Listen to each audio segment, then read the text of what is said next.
The drawings started appearing on walls the week after Lily stopped speaking.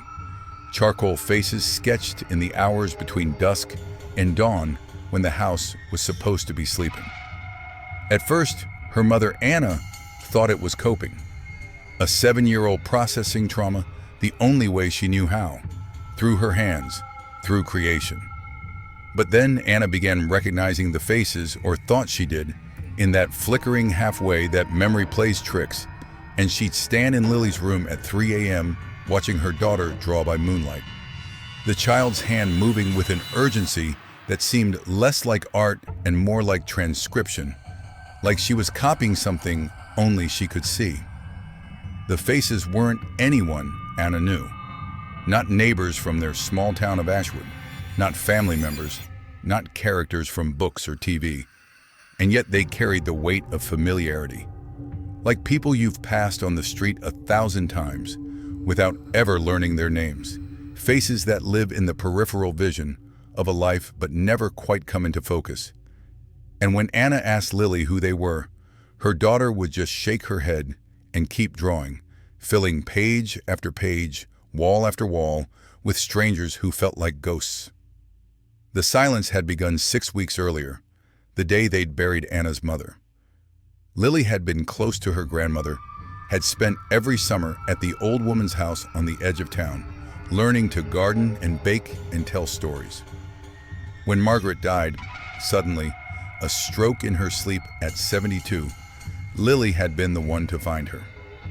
Anna had sent her daughter ahead to check on Margaret while she finished grocery shopping, and Lily had walked into that quiet house and found her grandmother cold in her bed, eyes open but unseeing. The screaming had been heard 3 blocks away. After that, Lily stopped talking. Not gradually, not with stutters or hesitation, but completely. One day she spoke, the next she didn't. The doctors called it selective mutism, said it was a trauma response that with therapy and time she'd recover. But Anna knew it was more than that. Lily wasn't choosing silence. She'd been silenced by something she'd seen, something she couldn't or wouldn't explain. And then the drawings began. The first one appeared on Lily's bedroom wall 2 weeks after the funeral. Anna came in to wake her daughter for school and found a face sketched in charcoal on the pale blue paint. A woman, middle-aged, with kind eyes and sad smile. The detail was extraordinary, far beyond what Anna thought a 7-year-old could achieve. The shading, the proportions, the subtle expression captured with just a few expert strokes. It looked professional. "Lily, did you draw this?" Her daughter nodded, already dressed for school, her small hands stained with charcoal. "Who is it?" Lily just looked at her mother, and in those eyes Anna saw something that made her stomach clench. Not fear exactly, but recognition of fear. Like Lily knew this was something strange and couldn't explain it, even if she wanted to. Anna scrubbed the wall clean before taking Lily to school. But the next morning there was another face, and another the morning after that. Different people each time, old, young, male, female, but all with that same quality of hyperrealism, that sense of being drawn from life rather than imagination. Anna took away the charcoal. Lily used pencil. Anna removed all the drawing supplies. Lily found ash from the fireplace. It became a nightly battle, Anna trying to stop the drawings, Lily compelled to create them. And through it all, Lily remained silent, communicating only through nods and headshakes, and those endless, mysterious faces. The school counselor suggested it might be healthy, a form of expression when verbal communication was blocked. "Let her draw," she said. "See where it leads." So Anna stopped fighting it. She bought proper drawing paper, quality charcoal, set up a little studio space in Lily's room, and the faces multiplied. 10, 20, 50, 100. Lily drew constantly, obsessively, barely sleeping, barely eating, just drawing face after face after face. "Please talk to me," Anna would beg, sitting beside her daughter as she worked. "Please tell me what's happening. Who are these people?" But Lily would just keep drawing. Her small fingers blackened with charcoal, her eyes focused on something Anna couldn't see. It was Anna's sister Claire who first suggested something supernatural. She'd come to visit 3 weeks into the silence, had walked through the house and seen the dozens of faces covering every available surface, and had said, "This isn't normal, Anna. This isn't just trauma processing. Something's wrong. She's grieving. She saw her grandmother dead. Of course she's not acting normally. Look at these drawings. Really look at them. A 7-year-old didn't make these. The technical skill, the emotional depth, this is the work of someone much older, someone trained. Lily's always been talented? Talented, yes. But this?" Claire held up one of the drawings, an elderly man with weathered skin and eyes that seemed to follow you across the room. "This is something else." They stood in Lily's room, surrounded by faces, and Anna felt a chill that had nothing to do with the October air seeping through old windows. "What are you suggesting?" "I'm suggesting you take her to someone who understands things beyond therapy and medication. Someone who deals with other explanations." "You mean a psychic?" "Claire, come on. I mean someone who can tell you if your daughter's seeing something we can't. Because I think she is, Anna. I think these faces are real." After Claire left, Anna spent hours studying the drawings. She tried to tell herself they were imaginary, products of a talented child's imagination combined with grief and trauma. But the more she looked, the more she felt Claire might be right. These faces had histories written in their lines and shadows. They had lived. They had stories. They were real in a way imagination couldn't quite achieve. That night, Anna did something she immediately regretted. She took one of the drawings, the first one, the woman with kind eyes, and posted it on social media. "Does anyone know this person?" she wrote. "My daughter drew this from memory, but won't tell me who it is. I'm trying to understand." She expected nothing. Maybe a few confused responses from friends, maybe some advice about childhood psychology. What she got was a message the next morning from a woman named Patricia Holloway, who lived 2 towns over. "That's my mother," the message read. "She died 3 years ago. How does your daughter know her?" Anna stared at the message, her coffee growing cold in her hand. She typed and deleted 3 responses before finally writing, "I don't know. My daughter drew this, but it won't tell me why.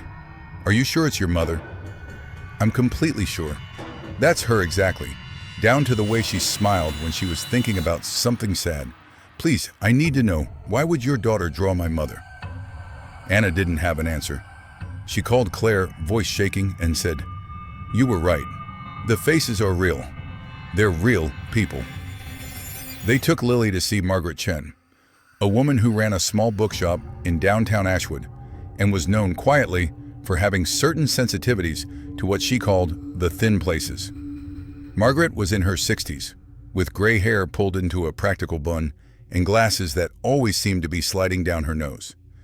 She welcomed them into the back room of her shop, where books about spiritualism and death and the afterlife lined the walls. Lily seemed calm there, calmer than Anna had seen her in weeks. She sat in an oversized armchair, swinging her feet, while Margaret made tea and Anna tried to explain what was happening. "She won't talk, and she draws these faces, dozens of them, and they're real people, or they were real people, dead people. I don't understand what's happening to my daughter." Margaret handed Anna a cup of tea and sat down across from Lily. "May I see the drawings?" Anna pulled out a folder she'd brought, filled with photographs of Lily's work.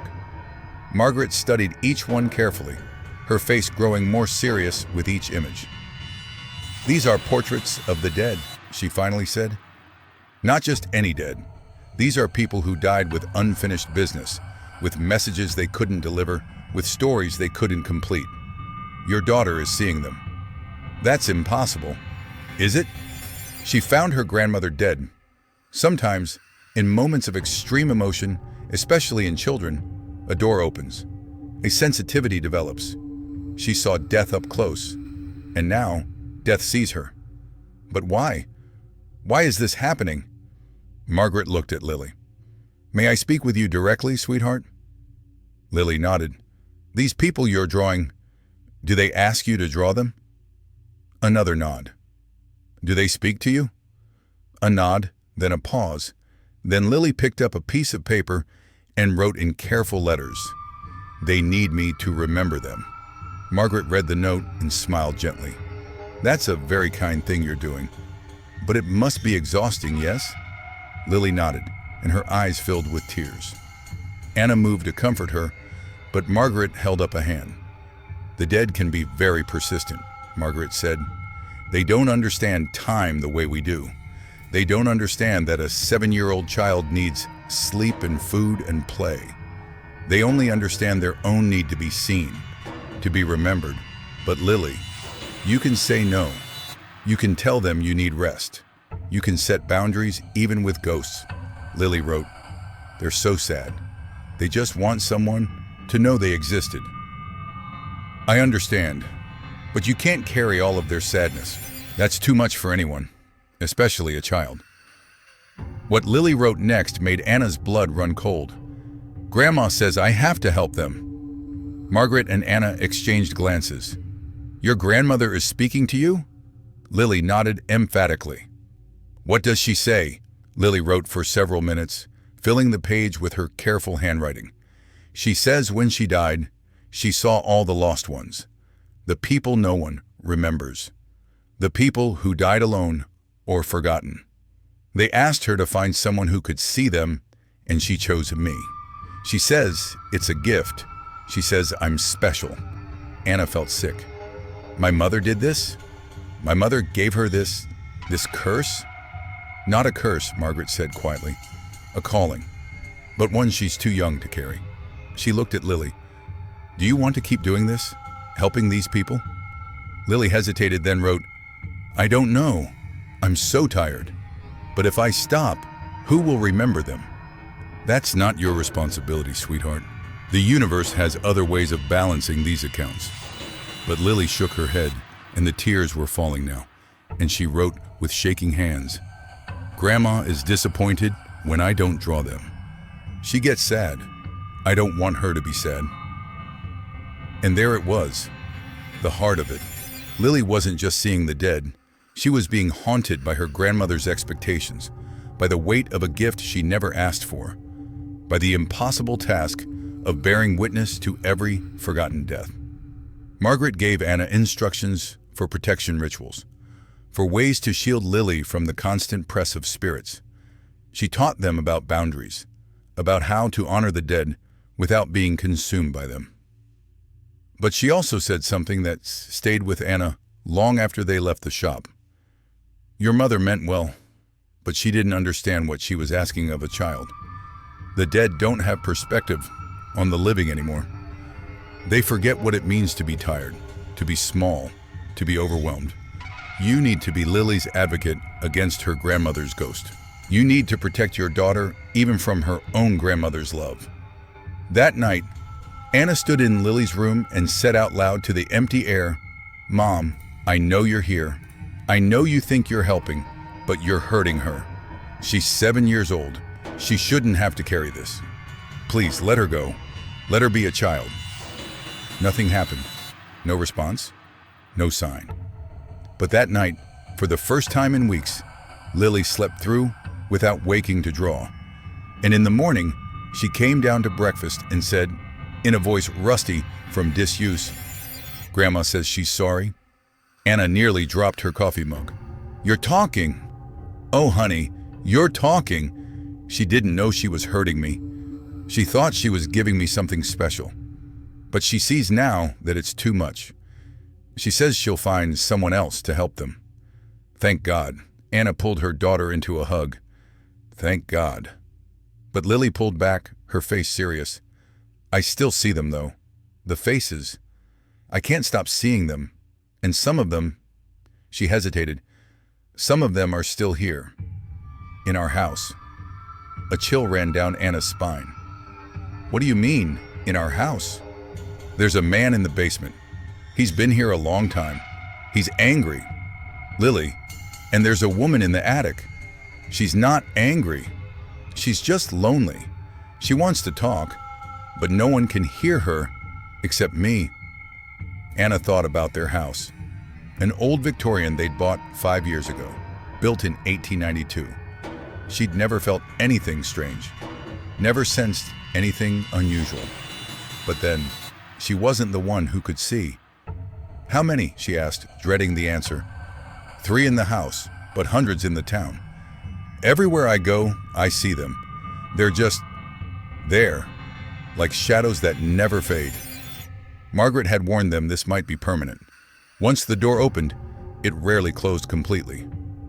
Lily would likely see the dead for the rest of her life, but at least now she could talk about it, could set boundaries, could learn to live with her gift instead of being consumed by it. Over the following weeks, Lily slowly returned to normal, or a new normal. She went back to school, played with friends, drew pictures of things other than dead people's faces. But she also continued to document the forgotten dead, now at her own pace, on her own terms. She'd draw 1 or 2 portraits a week. Careful, detailed work. And Anna would help her research who they were. They found families who'd been searching for lost relatives. They found unsolved missing persons cases that Lily's drawings helped identify. They found graves that had been forgotten, names that needed to be spoken again. Lily's gift became a quiet service to the dead, but one she controlled rather than one that controlled her. The man in the basement was harder to deal with. Lily said his name was Robert, that he'd died in the house in 1947, that he'd been murdered by his brother over a property dispute, and his body had been hidden in the walls. Anna didn't want to believe it, but when she had contractors inspect the basement for other reasons, they found remains. Human remains. The police were called, investigation opened, and eventually Robert's story came to light just as Lily had said. After his remains were properly buried, Lily said he was gone, finally, at peace. The woman in the attic, whose name was Eleanor, was gentler. She'd been a school teacher who'd lived in the house in the 1920s, had died of influenza alone in her room, and had simply never left. Lily would talk to her sometimes, tell her about school and friends and life in the present day. Eventually, Eleanor faded too, content that she'd been remembered, that her existence had mattered to someone. 6 months after the silence began, Anna found Lily in her room drawing a portrait, but this time Anna recognized the face. "That's your grandmother." "I know. She asked me to draw her. She says she's ready to go now, to really go, but she wanted one last portrait so we'd remember her exactly as she was." Anna sat beside her daughter and watched as the face emerged. Her mother, Margaret, captured with love and detail and perfect memory. When Lily finished, she signed it at the bottom. "Grandma, remembered by Lily, always." "Is she here now?" Anna asked. "She's saying goodbye. Can you tell her I love her? And I understand why she did what she did, even if I wish she hadn't?" Lily was quiet for a moment, listening to something Anna couldn't hear. Then she smiled. "She says she loves you too. And she says she's sorry she couldn't stay to teach me how to use this gift properly. But she says you'll figure it out together." "We will," Anna promised. "We already are." And then Lily said, voice small and wondering, "She's going now. I can see it. She's turning into light. She's smiling. She looks so happy. Lily gasped. "Mom, it's beautiful. Death is beautiful when you're ready for it." Anna wrapped her arms around her daughter, and they sat together as the sun set, painting the room in gold and amber light. And somewhere her mother was crossing over into whatever came next. And Lily was bearing witness, the way she'd bear witness to thousands of deaths in her lifetime, documenting the forgotten, remembering the lost, giving dignity to the dead through the simple act of seeing them. But that night, after Lily was asleep, Anna went through all the drawings they'd collected over the months. Hundreds of faces, each one a real person, each one someone's mother or father or child or friend. And among them all, near the bottom of the pile, she found one that made her hands shake. It was a young woman, maybe 25, with dark hair and eyes that held both fear and determination. The drawing was dated from 2 weeks earlier, but Anna hadn't seen it before. Lily must have hidden it. And the young woman in the drawing looked exactly like Anna had looked at 15 years ago, long before Lily was born. Anna's heart hammered. She went to Lily's room, woke her daughter gently. "Lily, sweetheart, this drawing. Who is this?" Lily looked at it, then at her mother. "I wasn't going to show you. I didn't want to scare you. Who is it?" "She says her name is Anna. She says she died a long time ago. She says," Lily's voice dropped to a whisper, "she says she's you, or she was you, in a different life. She died young and never got to have a daughter.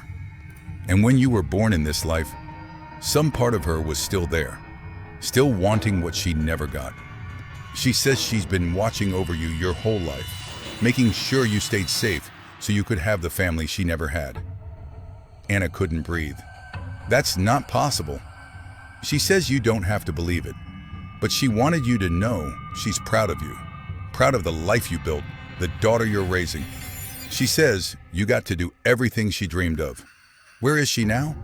"She left after I drew her," she said, drawing her face, acknowledging her existence. That was all she needed. She said she could rest now. Anna stared at the portrait of a woman who might have been her, in some other timeline, some other possibility.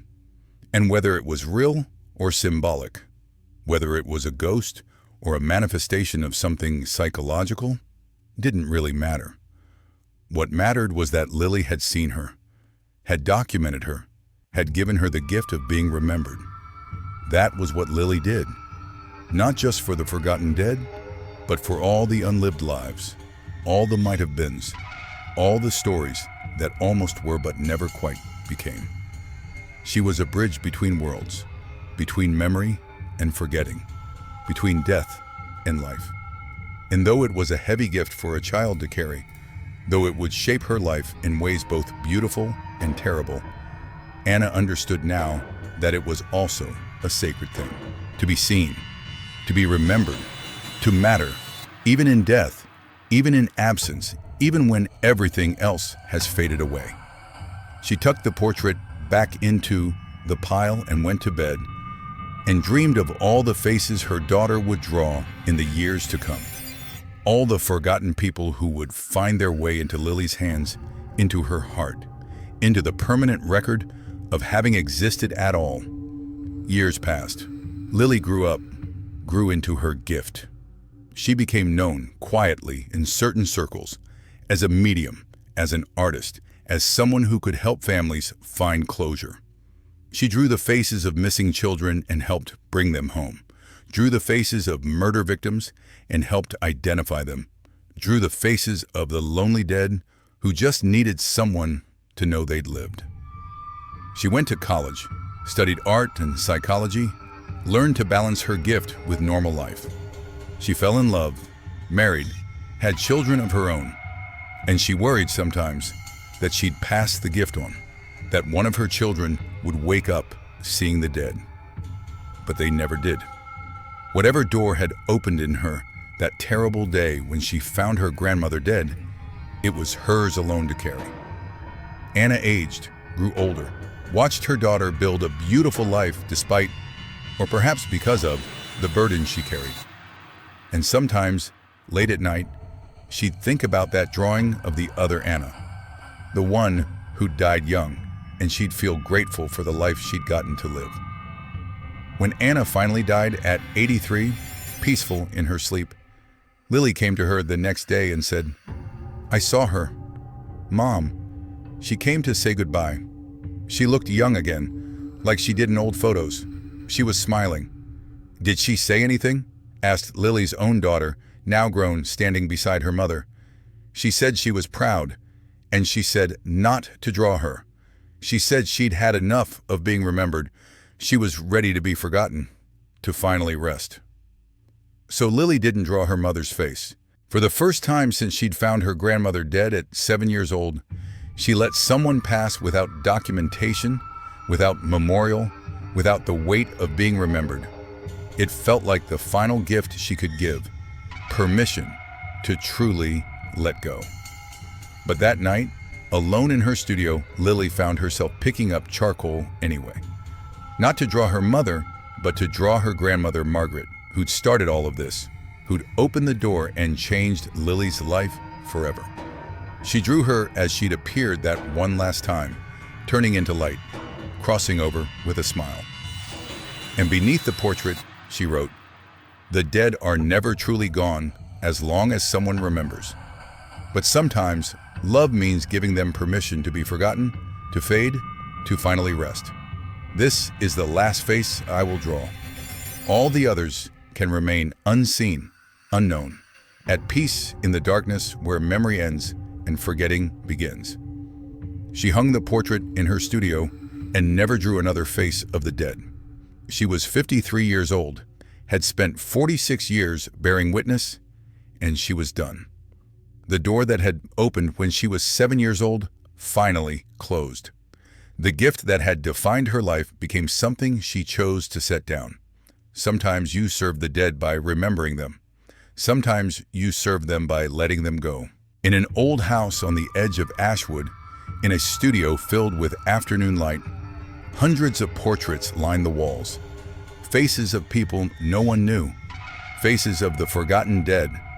Faces drawn by a child who saw what others couldn't. And in the dust motes that drift through the sunbeams, you can almost see them. All those lost souls, smiling now because someone remembered them long enough to set them free. And if you listen very carefully in the silence between heartbeats, you might hear them whispering thank you. Thank you for seeing us, for knowing we existed, for giving us the gift of being witnessed one last time before we dissolve into the dark from which we came. And in that dissolution, in that final forgetting, we find at last the peace that memory never quite allows.